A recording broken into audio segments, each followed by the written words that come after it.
ఉదయ కుంకుమకి చీర, జాకెట్, కుంకుమ బర్ని, ఇంకా కాటుక, గాజులు, దువ్వెన, అద్దం.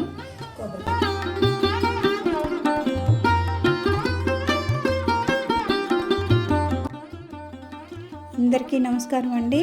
నేను మీ జయ. యాత్ర విశేషాలకు స్వాగతం. ఈరోజు నా ఫ్రెండ్ కుంకుమ గౌరీ నోము ఉద్యాపన ఇస్తున్నదండి. ఈ నోము ఎలా పట్టాలి, ఉద్యాపన ఎలా ఇవ్వాలి అనేది ఈ వీడియోలో మనం తెలుసుకుందాము. పదండి మరి వాళ్ళ ఇంటికి వెళ్ళిపోదాం. ఇదిగోండి, ముందుగా వాళ్ళ దేవుడి గది చూసేద్దాము.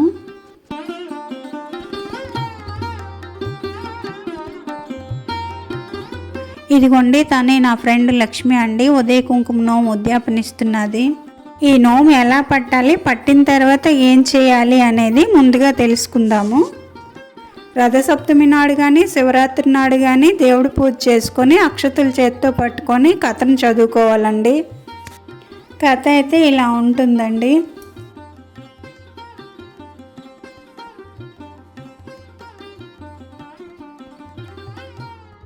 లేదంటే మీకు మొబైల్లో గూగుల్లో దొరికిపోతే అందులో కూడా చదువుకోవచ్చండి. తెలుగు చదవటం రాని వాళ్ళు ఉంటే అక్షతలు చేతితో పట్టుకొని ఎవరితో అయినా కథ చెప్పించుకొని అక్షతలు తల మీద వేసుకోవచ్చండి. చాలామందికి రథసప్తమి చేసుకునే ఆచారం ఉండదండి. అలాంటి వాళ్ళు నోములు కూడా పట్టకూడదేమో అనుకుంటారు. అలా ఏం లేదండి. రథసప్తమికి నోములు పట్టడానికి ఎలాంటి సంబంధము లేదు. రథసప్తమి మంచి రోజు కాబట్టి నోములు పట్టుకుంటారు అంతే. కాబట్టి రథసప్తమి చేసే ఆచారం లేని వాళ్ళు కూడా నోములు నిరభ్యంతరంగా పట్టుకోవచ్చండి. అయితే ఉదయ కుంకుమ నోము పట్టిన మరుసటి రోజు నుంచి ప్రతిరోజు వేకువజామునే నిద్ర లేచి స్నానం చేసి బొట్టు పెట్టుకొని ఒక ముత్తైదుకి బొట్టు పెట్టాలండి. ఇలా సంవత్సరం పొడుగునా ముత్తైదుకి బొట్టు పెట్టాలండి. మీరు రథసప్తమికి నోము పడితే ఆ మరుసటి రోజు నుంచి మొదలు పెట్టాలి. లేదు శివరాత్రికి మొదలు పెడితే ఆ మరుసటి రోజు నుంచి అన్నమాట. స్నానం మనం చేసుకోవాలండి. ఆమె కూడా స్నానం చేయాలని అవసరం ఏమీ లేదు. ఆమె బ్రష్ చేసుకొని ముఖం, కాళ్ళు, చేతులు కడుక్కుంటే సరిపోతుంది. ఒకవేళ మీకు నెలలో 4 రోజులు అడ్డొచ్చినట్లయితే 5వ రోజు 5 మంది ముత్తైదువులకు బొట్టు పెట్టాలండి. క్యాంపులు ఎక్కడికైనా వెళ్ళి వీలు కుదరకపోతే ఇంటికి వచ్చాక ఎన్ని రోజులు కుదరలేదో అంతమంది ముత్తైదువులకి బొట్టు పెట్టాలండి. అంతమంది ముత్తైదువులు ఒకేసారి దొరకరు అనుకుంటే సంవత్సరం అయిపోయిన తర్వాత కూడా మీకు ఎన్ని రోజులు మిగిలిపోయాయో అన్ని రోజులు కంటిన్యూ చేయొచ్చండి. ఇప్పుడు ఉదయ కుంకుమ నోము ఉద్యాపన ఎలా ఇవ్వాలో చూసేద్దామండి. నోము పట్టిన సంవత్సరం లోపు ఏదో ఒక మంచి రోజు చూసుకొని ఒక పెద్ద ముత్తైదువుకి వాయినం ఇవ్వాలండి. ప్రతిరోజు బొట్టు ఎవరికి పెట్టినా కూడా వాయినం మాత్రం పెద్ద ముత్తైదువుకి ఇవ్వాలండి. వాయనం ఇస్తున్న రోజు ఉదయాన్నే చక్కగా దేవుడి పూజ చేసుకుని వాయనంకి సంబంధించిన సామాన్లన్నీ సర్ది పెట్టుకొని దేవుడి ఎదురుగా పెట్టుకోవాలండి.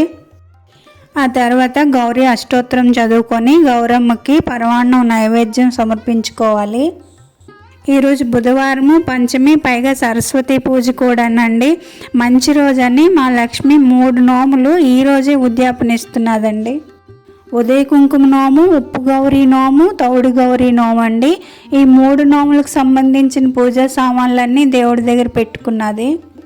ఆ తర్వాత అమ్మవారికి హారతి ఇచ్చుకున్నదండి.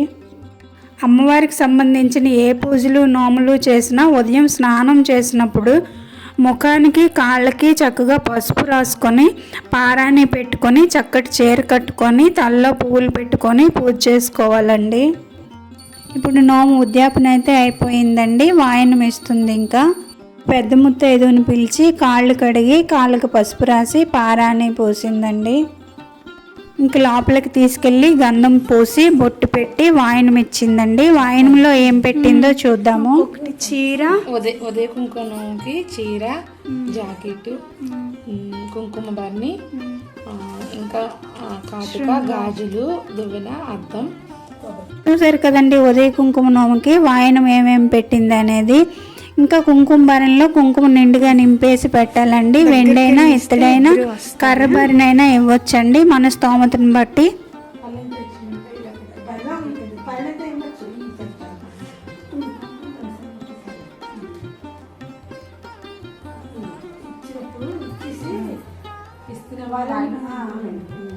ఇస్తున్నమ్మా వాయనం.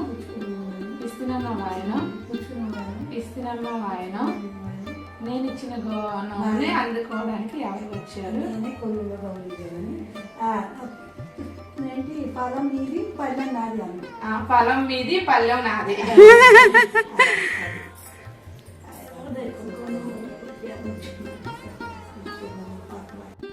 ఇదండి ఉదయ కుంకుమ నోము ఉద్యాపన విధానము.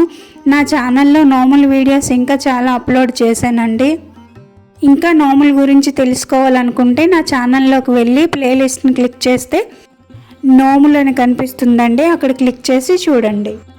నోములకు సంబంధించి ఏమైనా అడగాలనుకుంటే కమెంట్ బాక్స్లో కామెంట్ చేయండి, నాకు తెలిస్తే చెప్తాను. వీడియో ఎలా ఉందో కామెంట్ చేసి చెప్పండి. నచ్చితే లైక్ చేసి షేర్ చేయండి.